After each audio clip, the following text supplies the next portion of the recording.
Okay, welcome everybody. Good morning, good evening, depends where you are in the world. My name is Igor Beckerman and I'm a program manager within the Microsoft Information Protection and Compliance Customer Experience Engineering. Today's webinar is about our unified DLP story, including what was recently announced at Ignite last week, what is coming up in the future, and how should you approach the DLP story for your company. We have a handful of people from the CXC team to answer your questions at any time in the chat.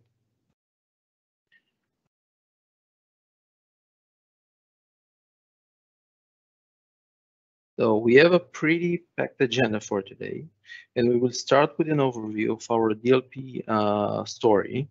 Then we will deep dive into the areas that within that DLP story that are part of that. And at the end, we will answer questions that you might have. Please note that this webinar is being recorded and we will share it afterwards at the page at akams.mipc/webinars.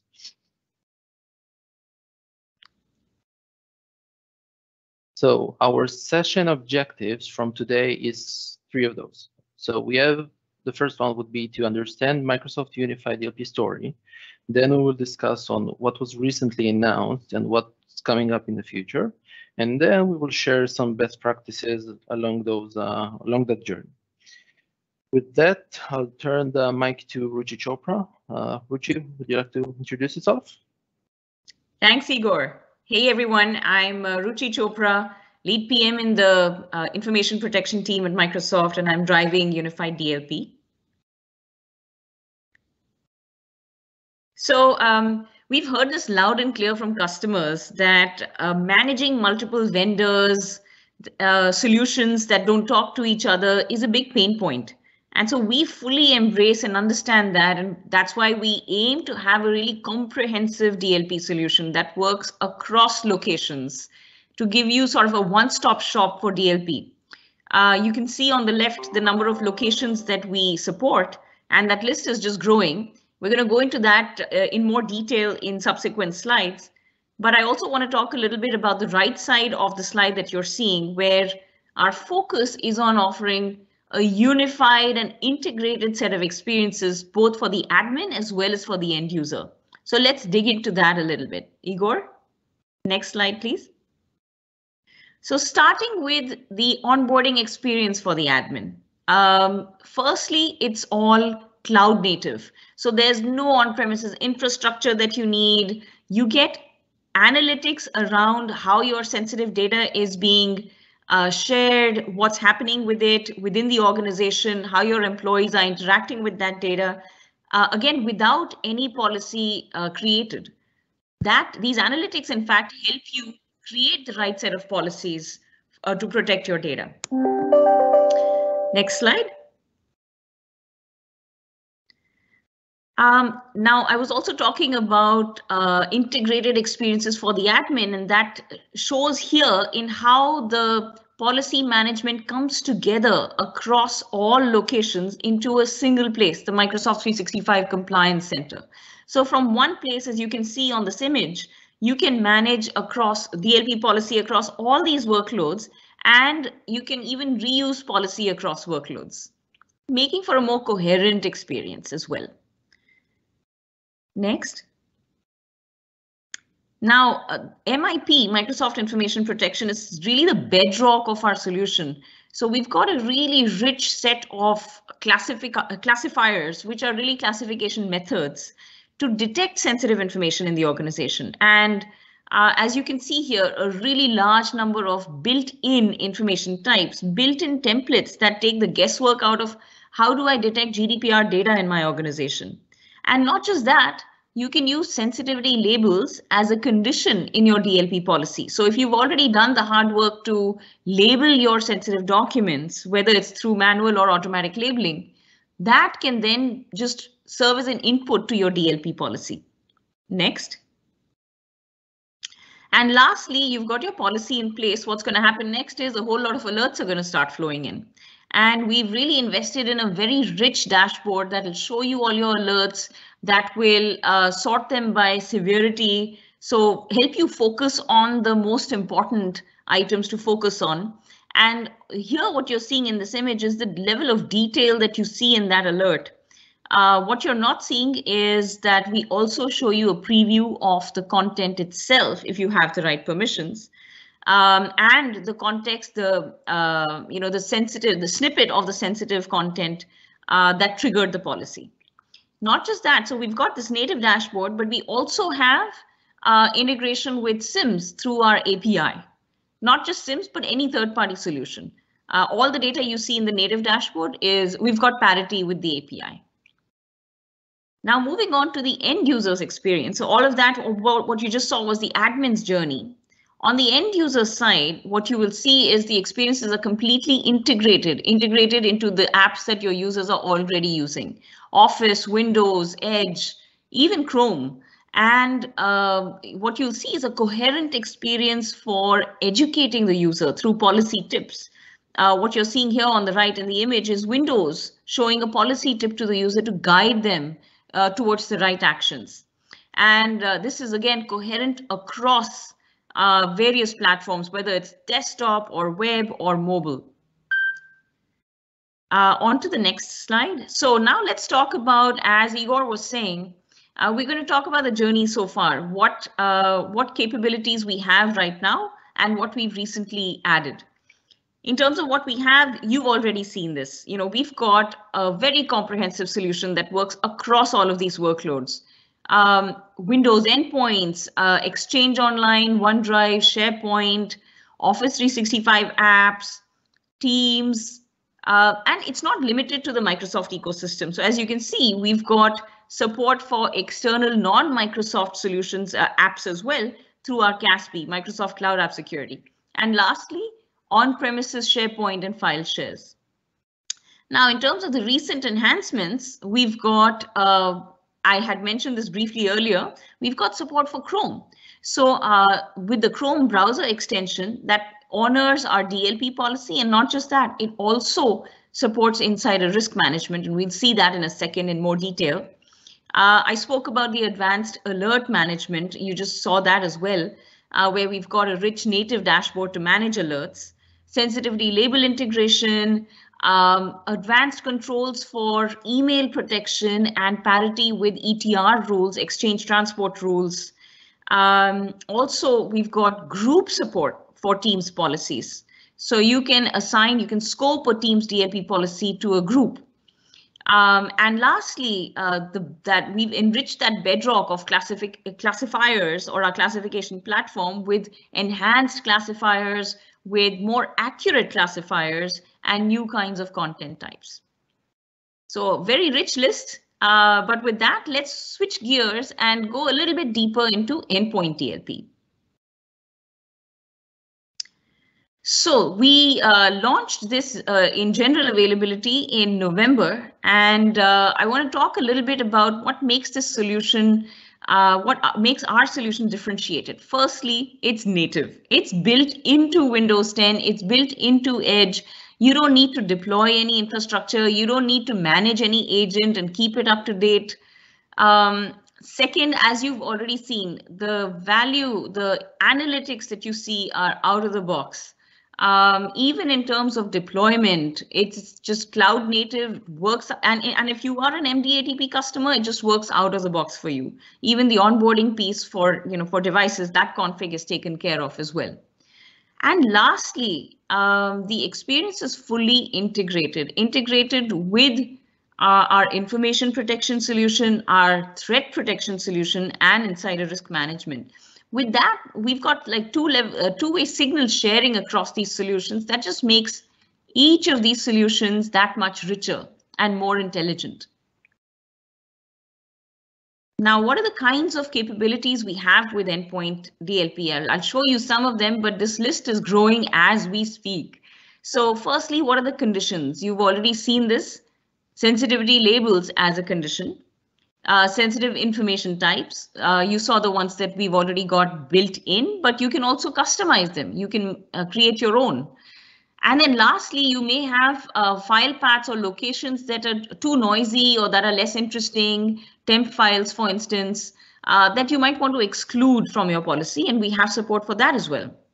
Now, in terms of what kind of triggers we support, of course, we will trigger the policy as soon as the file is created or modified. We're also looking to release very shortly in preview support for file read. So at the time the file is read, policy will get triggered.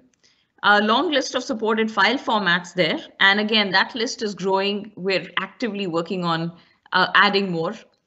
And as you look at the enforcement actions, so we're really looking at detecting egress in various ways, whether it is to a USB drive, to a network share, to a printer, copy to clipboard, or you can even specify unallowed cloud apps. And Edge will natively support that and detect that kind of egress. Chrome, we've released an extension that helps Chrome become aware of DLP policies and honor them as well. And lastly, any unallowed apps, whether those are cloud or native, we'll support blocking egress. Now we're pretty flexible in terms of the kinds of actions that are allowed, and you'll see some of that. So let's look at the end user experience here. And here there's an attempt to share sensitive information onto a network share, and Windows has detected that and blocked it. Next, we are looking at attempt to copy credit card information within, and that's sensitive, within a Word doc. And again, Windows detected that and has not just blocked it, but in this case, the admin had configured that the end user, they want to trust the end user's judgment here a little bit. So the end user can override the policy by providing a business justification. Now let's dig in a little bit more into support for Chrome. It's again the same set of triggers of protection actions: audit, block with override, and block that you saw. All of those would get supported. And not just that, with this plugin, we have support for insider risk management as well, so that it will detect, Chrome will detect if there's an attempt to copy files to personal storage or download content from an unallowed domain or from a third-party site. So it's one extension that supports both of these sets of scenarios. And on the right, you can see it in action where sensitive content has been opened up in the first tab, and Windows has detected that and has prevented a copy. All right, so this is all the capabilities that we have released. Let's look at what's coming down the road. So firstly, we completely embrace, and customers have made this loud and clear to us, that the solution needs to work across platforms, across browsers. You've already seen that Chrome support that we have. We're also working on adding support for Mac. That's coming later this year. And we're working on multi-session support as well. Further down, enhancing that bedrock of data classifiers, or data classification. So there's content-based, which we've just seen, where if the content is sensitive, you've got social security numbers or a top secret project, then the policy gets triggered. But there's other scenarios as well where it's not the content itself, but the context around it, where it's coming from, or what kind of file type it is.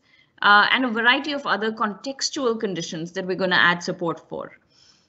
We've heard a lot, there's a lot of interest in exact data match and trainable classifiers, so the more advanced classifiers that we have. And we're actively working on that. That's also coming later in the year, in addition to support for fingerprinting. Now, moving towards the right, what you saw was Windows showing having native support for DLP policy. You also saw Edge supporting DLP policy. Similarly, we're working on having the Office clients natively understand and honor DLP endpoint DLP policy. And one of the things you saw in the alert dashboard was that we support fetching files, the content itself, as evidence That's something that we've got for a number of workloads. We're also adding that for endpoint DLP. And more granular policy controls and more granular RBAC, so that there's different departments in an organization and they can manage DLP at the department level as opposed to the organization level. So managing the policy, creating the policy, looking at the alerts, all of that at the department level. And then lastly, more and more integration with MTP, Microsoft Threat Protection, which we briefly touched on earlier as well. We want to enable richer two-way signal sharing between these two solutions. Now, we talked about sensitivity labels as a condition in DLP policy. On the other side, we also want to support applying a label as an outcome or, as a result, as an action of the DLP policy.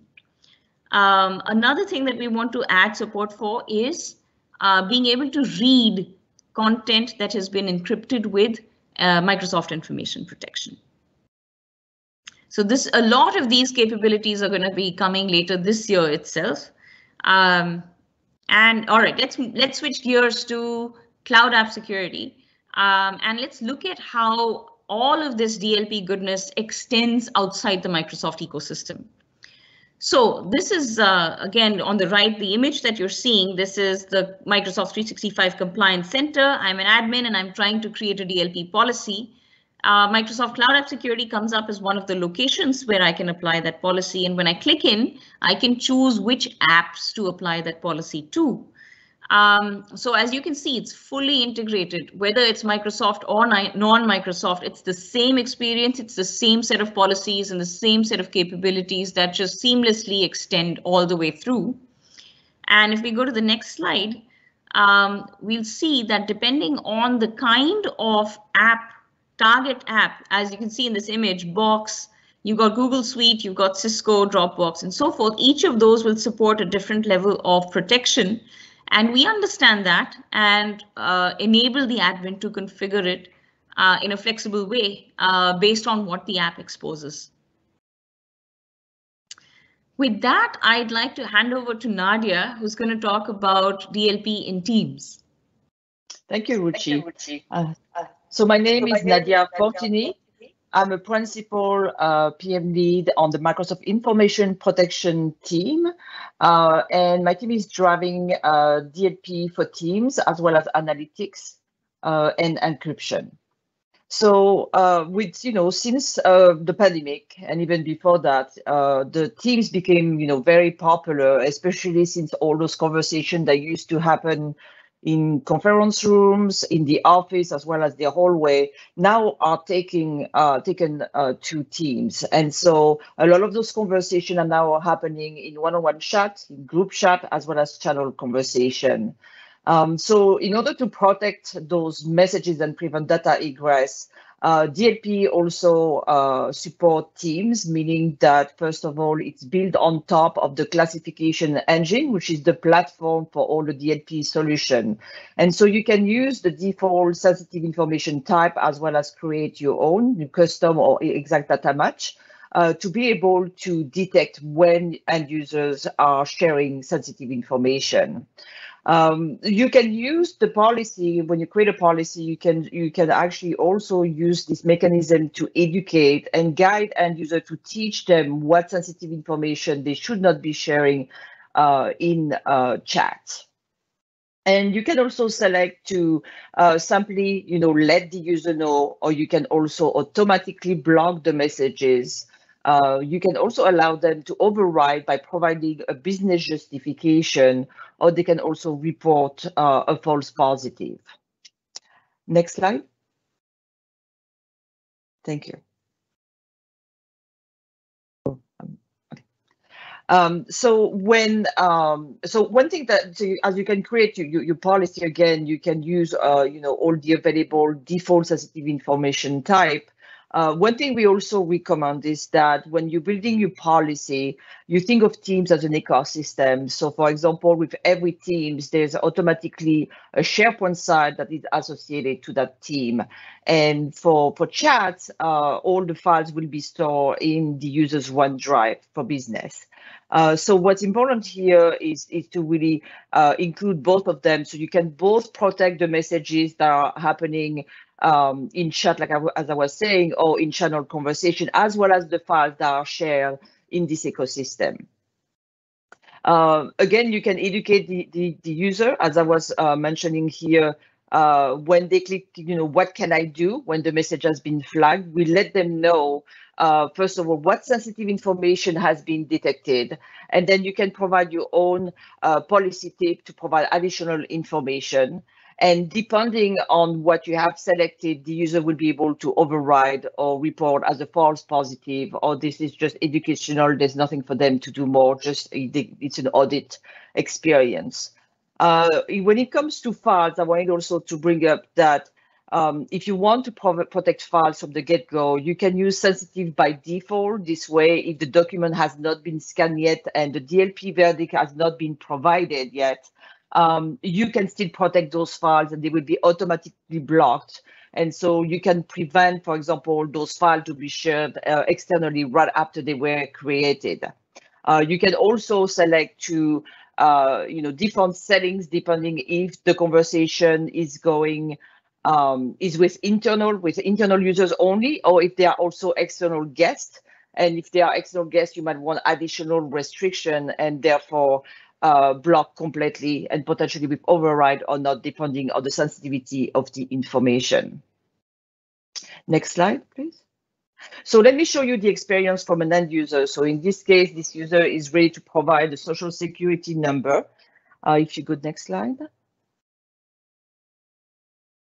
So as you can see, the person provided the social security number. This message was blocked, and there's a link. What can I do? So when they click on this link, you can see here that we provide them, the information. So again, this is a tool to educate the end user on what is sensitive in your organization.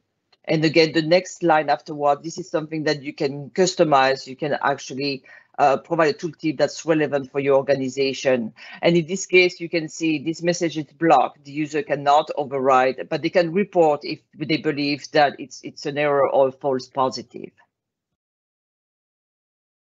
And now I'm going to pass to Hen.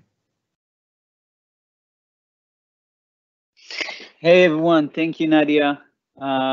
So next in line, and I think this was one of the latest announcements that we shared in this Ignite, and we are talking about the on-premise DLP capabilities, which we'll soon see that it's one of the maybe last pieces of the puzzle of the OLAP DLP story that we have brought up.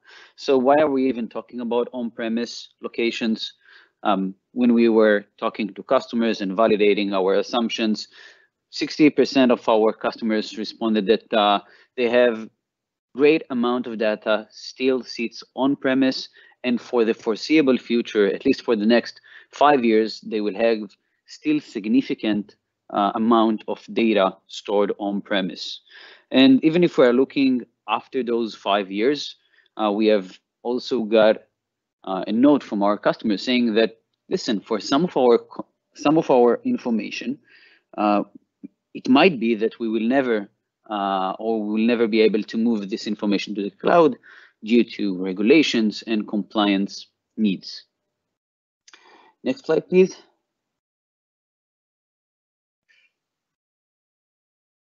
So to follow up the previous slide, the reason why customers are looking to deploy on-premise capabilities to be able to look for this information, to be able to map the unknowns and overexpose on-premise repositories.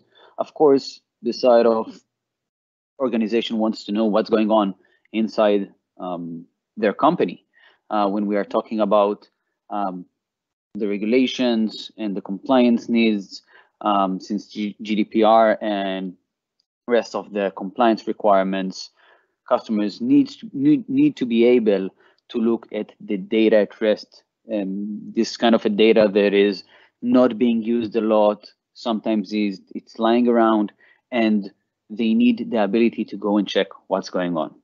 And since this information is lying around, semi-active, data at rest mostly, when customers would like to migrate to the cloud at some point, in some specific cases, they would like to make sure that they understand what kind of information is being delivered to the cloud. So this is another thing that we are enabling through the on-premise capabilities, and this is why we are investing on the on-premise, even we are in 2021, the cloud era.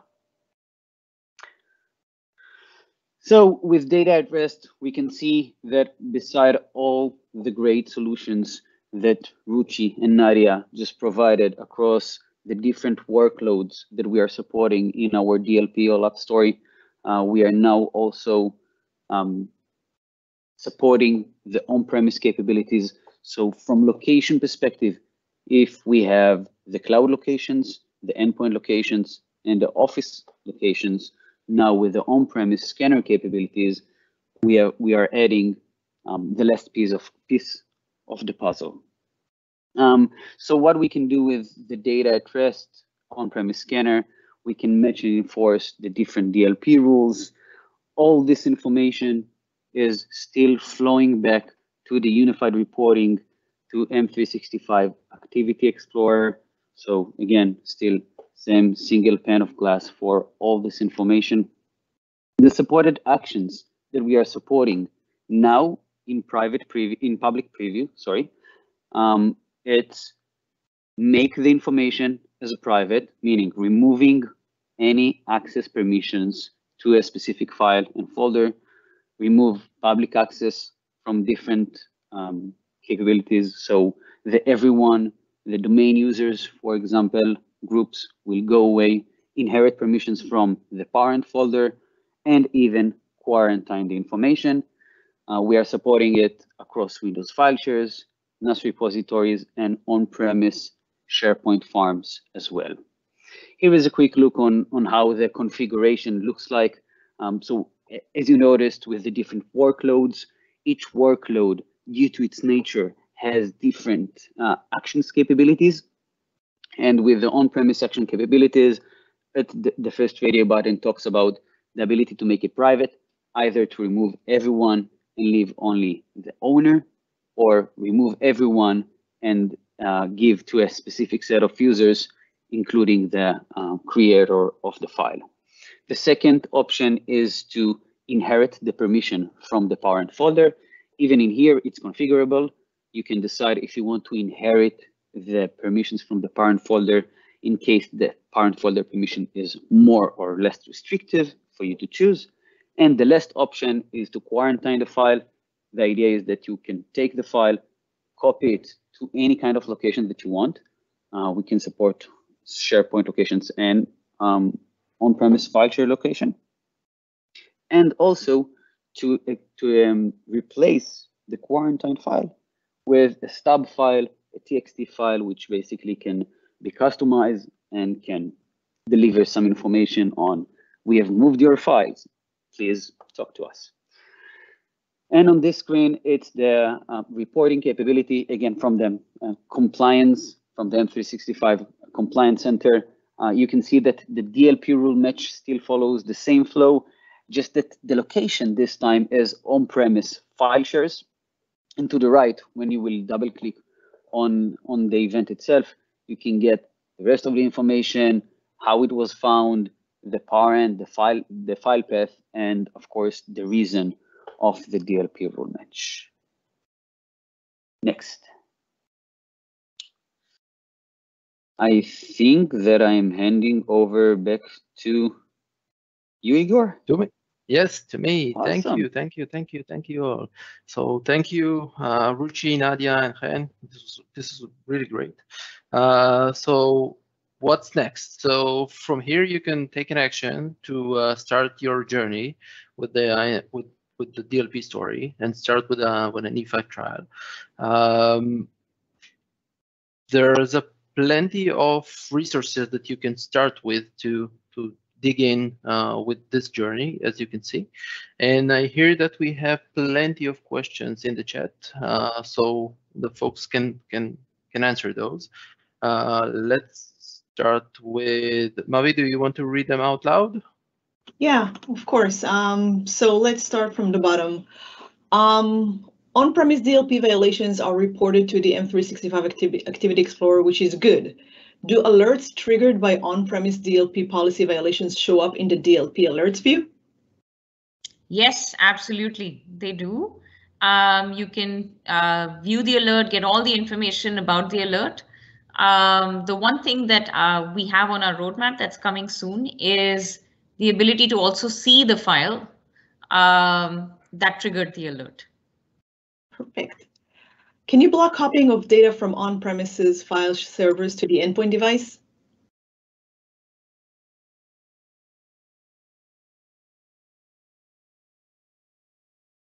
Who wants to take that?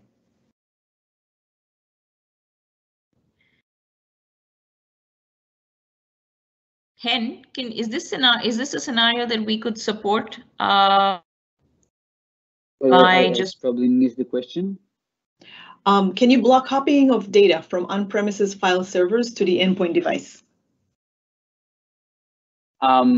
This one is not covered by the on-premise scanner because we are looking at data at rest. So the on-premise DLP scanner is only looking at data at rest. When we are talking about data in transit, we will probably need to look at it from the endpoint perspective. So we'll check it.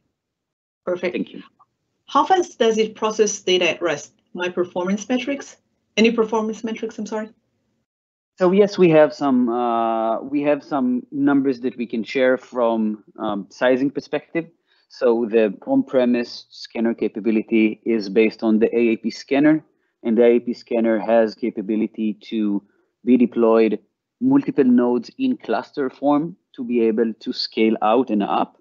We'll be able to share it as part of the webinar notes. Perfect. So, okay, hold on a second. I know Enrique answered this one, but let's just reiterate that one. Is saying endpoint DLP replaces WIP features correct? Ruchi, you want to take that one? Yes, so Enrique's response is spot on that fundamentally, WIP, Windows Information Protection, continues to be supported for now, but the future is in endpoint DLP. The two products aren't exactly one-to-one. WIP focuses on work versus identity separation. Endpoint DLP looks more at the content itself, whether it's sensitive or not, and the context around it, offering slightly more granular protection. But yes, the key capabilities in WIP, we're already working with customers to identify those and make sure that those are supported in endpoint DLP. Perfect. MCAS support for CSV labeling and encryption. Do we have that? Igor, do you know? Can you read it again? I missed it, please. Yeah, MCAS support for CSV labeling and encryption. So for encryption, there's a way in MCAS to detect if a file is encrypted and treat it as a match. Obviously, we cannot open an encrypted file and see the content within it, so we can just set it as a match or not. As in for the CSV, I will have to validate it, so we can take it offline. Okay. And just so everyone will know, we will take all these questions and publish them as an FAQ page on our webinar pages. Ruchi, is there a way to run DLP policy on Office files regardless of file location?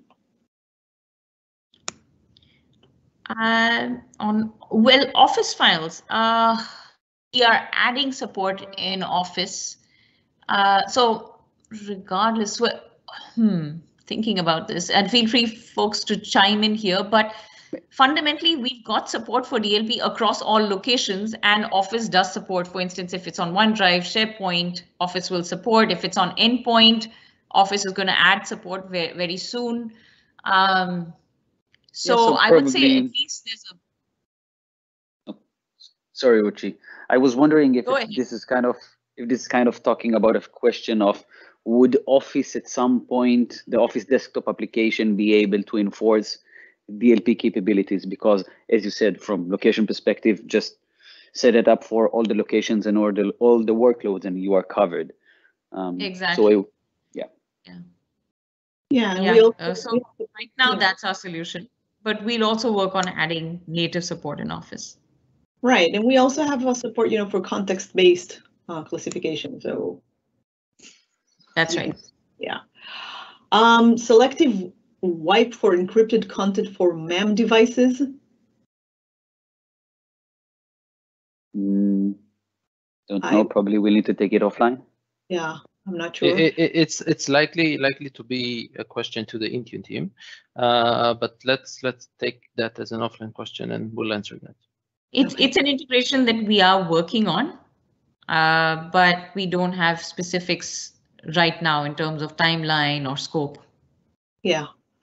What are the locations that sensitivity labels can be applied for DLP policies? And I think we covered this. Sorry, can you say the question again? Is it about DLP as label as an action? The locations that basically you can apply a DLP policy. First, the sensitivity labels can be applied for DLP policies. So this works across SharePoint, Exchange, OneDrive, and Teams. And Endpoint. And Endpoint, yeah. Is it on a roadmap that sensitivity labels also get supported in Teams DLP?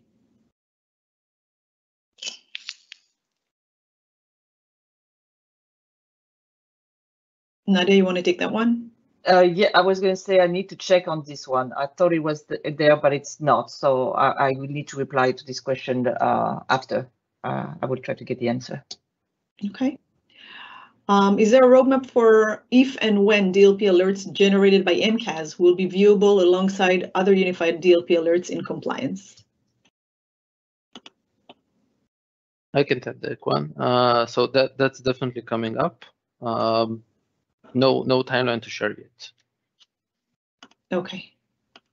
All right. I can only see 30 days of DLP alerts in the portal. Will this be increased?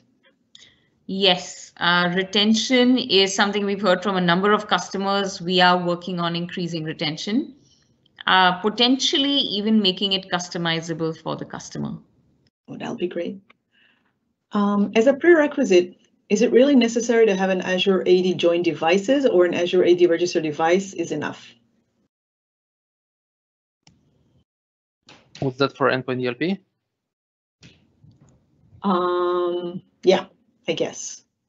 So for Endpoint DLP, you can have either Azure AD joined or hybrid joined, not registered. So as in for now, future, we are planning to have for bring your own device support as well, but again, no timeline to share at this point.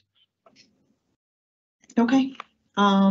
Is there a roadmap for discontinue AIP Analytics portal since we have the Activity Explorer? That would be disappointing if we discontinue, but that's the question. Chen, maybe you want to take that one.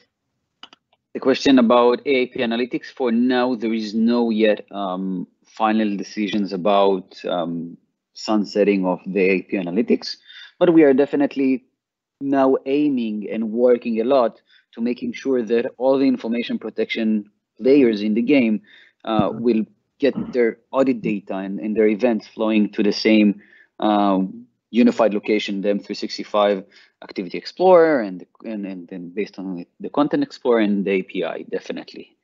So we are now working on making sure that everything is going into the right place. Taking out the stuff we need to report back later on. Thanks. Is it possible to customize the statuses of additional attributes to further classify DLP alert during remediation?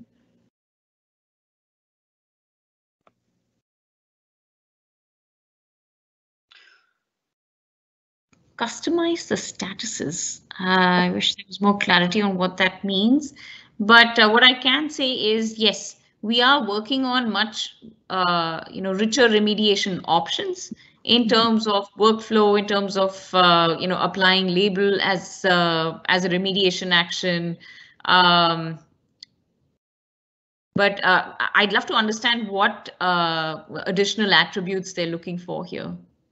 Okay, so the person who asked that question, if you can either clarify or send us an email, that'll be great. Chen, does on-prem DLP requires enabling log analytics? Currently, we just use Excel report to save cost.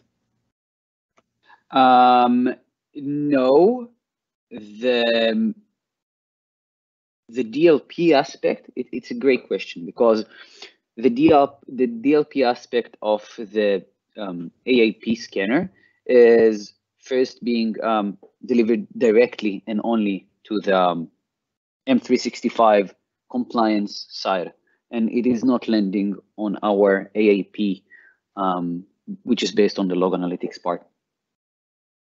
Next question. Any upcoming support to bring sensitivity tab at Office 2019? Currently, it's only available for Office Pro Plus users. I think we'll have to take that one offline. Yeah. Nadia, in Teams, can we apply DLP for files shared across applications? Hold on a second. Yeah. Probably more data. Yeah, like Salesforce, Box, etc. Not with Teams DLP specifically, but I'm just wondering with MCAS, couldn't you just get to the same thing? That's what I would. Yeah, MCAS can do that. So with MCAS, you can actually configure DLP policies for third-party and non-Microsoft applications using the MCAS connector. I think we can also show a screenshot for that if needed. Can we get Power BI query for Office 365 Activity Explorer data?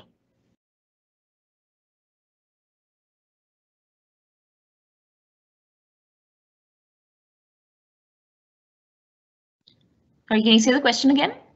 Can we get a Power BI query for Office 365 Activity Explorer data? Well, it's not out of the box, but it can easily be built through the. We've got all of the data for at least DLP related alerts. We've got all that data in the Office 365 Management API. Yeah, that can easily be plugged into Power BI. Right. So that's a question we get a lot. What about integrating retention with sensitivity labels policies? We get that a lot. There is no, do you know, Ruchi, if that's on the roadmap, or this is still under discussion? Still under discussion. Yeah. I think we answered all the questions.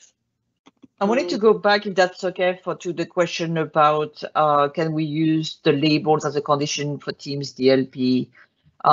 So for chat today, we do not support, because chat, you cannot label a chat. You can only label a Teams. So for now, we don't support this for chat or channel conversation, but you can go up the policy to SharePoint and OneDrive and use the label, sensitivity label as a condition. Yeah, and I highly recommend, and we'll put in the chat window, we have a lot of nice playbooks that we published lately. One of them is the Teams DLP playbook. The other one is our deployment acceleration guides, which talks specifically on how to start your MIP and DLP journey. I'll put that in the chat window in a second. 2 more questions because we do have time. Is it possible to label the entire content of a SharePoint site automatically, regardless of the sensitive content type? That's one question. Manual labeling with container labels. They're talking actually about automatic labeling. But for basically at a container level. Yeah. Potentially could be done. You could have an auto labeling policy that doesn't have any conditions and just apply it to the SharePoint site. Can be done. Okay. And we're also working on providing functionality for applying a blanket policy to a container. That's not available yet. And as Ruchi said, you can create a blank policy with a regular expression that targets everything essentially. But it's not the most elegant way to do it. So we are planning on building something for that. Yeah.